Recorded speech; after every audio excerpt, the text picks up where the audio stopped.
اعترف، بقك ساب وعايز تتاوب، صح؟ قاوم براحتك، بس انا عارف انك بتعاني دلوقتي. طب تخيل معايا كده، تخيل كده نمله صغيره دلوقتي ماشيه على قفاك وبتتسحب ببطء وداخله على نص ظهرك، حاسس بيها؟ جسمك بدا ياكلك وعايز تقرش، صح؟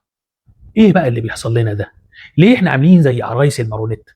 لما حد يتاوب بتتاوب زيه. لو حد جاب سيره حشره كلنا بنتهرش. هقول لك، بس الاول اهلا بيكم. فخد نفس مع الدكتور، خد نفس عميق وتعالى لي.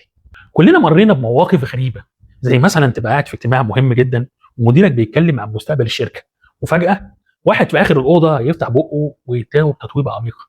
في اقل من 3 سنوات بتلاقي الاجتماع كله اتحول لسيمفونيه تتويب. تحس ان الاكسجين خلص من الكوكب وكلنا بنشفط الهواء من بعض. والمشكله انك بتبقى ماسك نفسك عشان عيب، فتلاقي مناخيرك بدات توسع وعينك بتدمع وشكلك بقى مريب. يا ريتك كنت توبت وخلاص. ولا بقى الموقف التاني اللي ما في حد الا لما حصل معاه تقريبا، تبقى قاعد في امان الله لا بيك ولا عليك، بقالك اكتر من ساعه قاعد، فجاه واحد يجي يبص في الارض، يا ساتر، النمل ده كله بيجي منين؟ في اللحظه دي وبدون اي مقدمات بتلاقي كاس العالم للحرش اشتغل. كل اللي بيهرش بقى في كتفه واللي بيهرش في راسه واللي بيهرش في ظهره، تحس ان كل اللي قاعد جاله جرب، مع ان من دقيقه واحده ما حدش كان حاسس باي حاجه. ايه السحر ده؟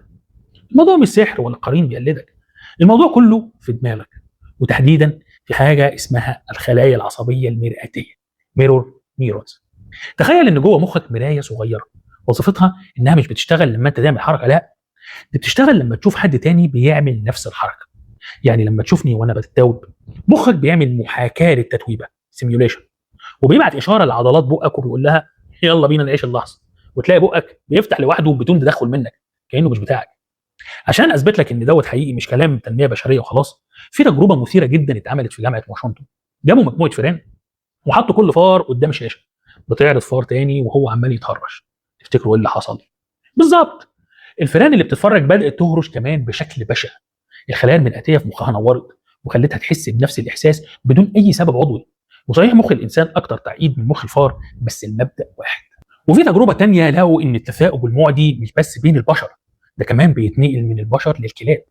يعني لو انت مربي كلب واتوبت قدامه هتلاقيه بيتوب معاك. والناس اللي عندها حيوانات سواء كلاب او قطط عارفه الكلام ده.